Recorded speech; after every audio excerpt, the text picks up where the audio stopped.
So it's Watford for Norwich City on Friday night this week. It's very rare we stood in November talking about six pointers, I suppose, but this really is one. Watford sitting bottom of the league, of course, yet to win in this season. Norwich City 19th, haven't won in their last 5 since that memorable win over Manchester City. Two teams absolutely desperate for points.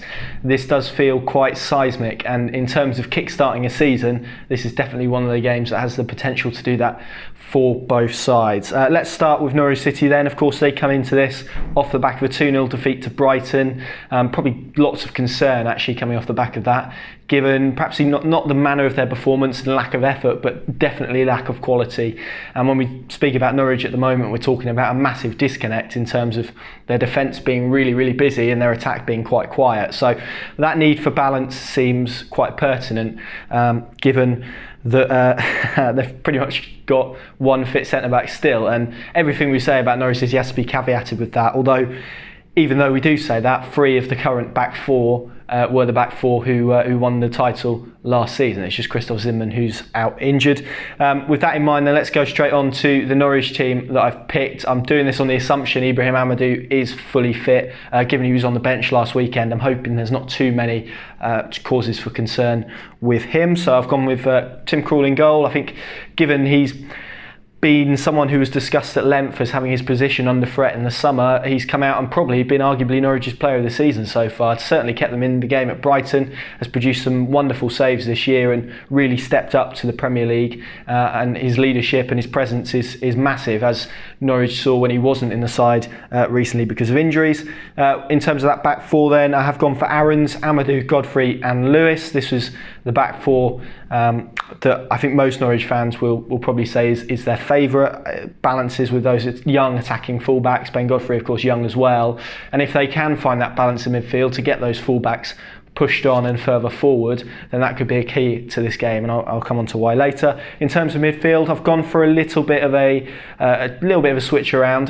You can either say it's a 4-2-3-1 or a 4-1-4-1, whatever your preference is, but I've gone with Teti and Tribal, and again I'll come on to that in a moment, with Kenny McLean in front of them. And essentially that buzzword I used earlier of balance, I think that is so integral to how Norwich City are going to play, particularly in that midfield. I think we've watched them in recent weeks, and Teemu Pukki's cut a very isolated figure. Defensively, they're conceding too many chances. I think it's 20 or more shots they've conceded in 3 of their last 4 games and 5 of their 11 games this season. So that really illustrates the need for that balance in both areas, because Norwich need to get the most out of themselves as an attacking force and also defensive as well. And I know there's a lot of people who perhaps wouldn't like to see Tribal and Teti paired, but actually I think given how Norwich and their desperate need to show a bit more of a pragmatic side, those two are key to that. And then with Kenny McLean as well, you've got that energy, that box-to-box runner who can help Norwich in defence, but also hopefully get a bit closer to Teemu Pukki in attack. The rest of the team is sort of as you were. I've gone for Hernandez, Buendia and Pukki. I think that's again is the front 3 most Norwich fans will favour, given Emi Buendia had a bit of a frustrating game at Brighton, perhaps taking 1 touch too many. Certainly got the talent. Only 2 players in the Premier League have more assists than Emi Buendia, and that they are Manchester City's Kevin De Bruyne and David Silva, which when you say it like that sounds like he's had a wonderful season. I also think he's created the most chances out of anyone outside of the top 4, so certainly worth Emi Buendia being in there. We all know what Onel Hernandez can do with his raw pace, gives Norwich a bit of variation, and I'm hoping that lineup gives them a bit more balance as well. Just scanning through the past meetings between Norwich and Watford, they've only met twice in the Premier League era, and that was in 2015-16. Watford beat Norwich 3-0 at Vicarage Road, and then Norwich beat them 4-2 on the night where their relegation was confirmed under Alex Neil. So not really a fixture that's come up a lot in the Premier League, which I was quite surprised about actually. But then, given Watford came up with Norwich under Alex Neil, I think it was the year Norwich won the playoffs, perhaps that's pretty expectant. Let's move on to the visitors then. Watford, of course, sit bottom of the league, 15 games without a win. They've only beaten relegated Huddersfield and Fulham in their last 20, so that shows just how dire this form has been. Of course, they were FA Cup finalists last year before they got heavily beaten by Manchester City.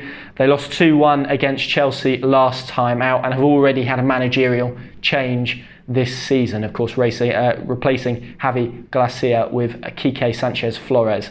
So keeping that Spanish mould of manager coming on. Of course, he's in his second term. He's tried to make Watford a bit more pragmatic, basically styled himself on Rafa Benitez as a younger coach, and has taken that into his coaching in his first term. Had 1 year in that 15-16 season as Watford boss. He actually beat Jurgen Klopp's Liverpool 3-0 in that year, took Watford to the semi-final, and also won a couple of Manager of the Months on the way. So quite a shrewd operator as well. Whether he can fine-tune this Watford team into something that ensures they can stay up remains to be seen. He's favoured a 5 at the back, although he's openly admitted that it's not his favourite thing to do, but he's almost having to do it to instill confidence back into this Watford team. And if we look at their lineup from the team that played Chelsea, you'll actually see a lot of quality in there when we're talking about Ben Foster in goal, an England international, former Manchester United player, seasoned Premier League operator as well, had a header saved in the dying embers of that match against Chelsea. Back 5 of Daryl Janmaat, again, been at Newcastle United before, played in the Premier League. Christian Cabasele, Craig Dawson, Craig Cathcart and Messina, the back 5. Trevor Chalobah, Pereira and Doucouré. Now Doucouré is someone who's been linked with Manchester United, Manchester City, all of the big hitters in the Premier League, so undoubted quality there. And then a front 2 of Gerard Deulofeu, former Barcelona player and Everton player, and Andre Gray as well. So you look at that side and there is quality almost in every department, and yet this is a team who sit bottom of the Premier League without a win. Of course, they lost 8-0 to Manchester City as well under Sanchez Flores. And it's an interesting one because all the statistics and everything you read and dig about Watford says they're actually underperforming, and that had they not be so wasteful in front of goal, that their league position would probably be healthier. But that is where they are at the moment. It's a team, as I said earlier, who lack confidence, who are having to be pragmatic and defensively minded. And what you've got throughout that team, again, is players capable of scoring goals. Yet what they haven't had is a player who scored more than once this season. I mean, I'm looking at here, Andre Gray, Gerard Deulofeu, Doucouré, Pereira, Tom Cleverley, Will Hughes, all amongst the goal scorers, but not getting off a single goal, and they've only scored 6 goals this season, so that is undoubtedly a concern. Flores has got them defensively set up a lot better. They were very open, expansive under Javi Gracia, and it seems almost to have gone to protecting that defensive unit and trying to, almost in a similar vein to what Norwich are kind of trying to address at the moment in terms of conceding those chances, knowing that perhaps their attacking potency isn't what it is. In terms of their strength, they do create a lot of chances. It's actually finishing that is, which is the downside to their game. If they'd had someone who could put those chances away, as I said earlier, they would be higher up the league, undoubtedly so. And so this is a Watford team stuck in a bit of a rut, but they'll come to Carrow Road knowing they're going to get chances against Norwich City, knowing that they are going to be able to get points if their performance merits it, and they'll know this is a real opportunity for them to kickstart their season and also to kickstart Sanchez Flores' reign as Watford boss, of course, yet to have a win.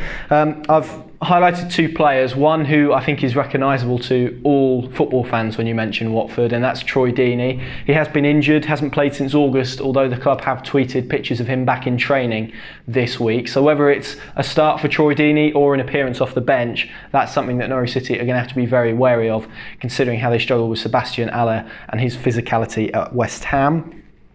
So yeah, he's injured, returned to training. He's only played 2 games, but scored 114 goals for Watford in the Premier League and the Championship, and that tells you all you need to know about Troy Deeney, a real talismanic figure, physical presence who wants to engage with the physical battle with defenders, brilliant from crosses, brilliant aerially, gets his body between the defender and the ball superbly, and also a very good finisher. If we're going to look at someone in their team, I've mentioned Doucouré as well, a massive player in midfield, really physical, box-to-box, energetic. On his day, a superb player. There's a reason why he's been touted with some of the big clubs in the country. But alongside that, Gerard Deulofeu, a key creative force of them. They're trying to play him in a 2 up front with Andre Gray. Perhaps not his best position, but in that 5-3-2, perhaps just trying to fit in some quality wherever they can find it.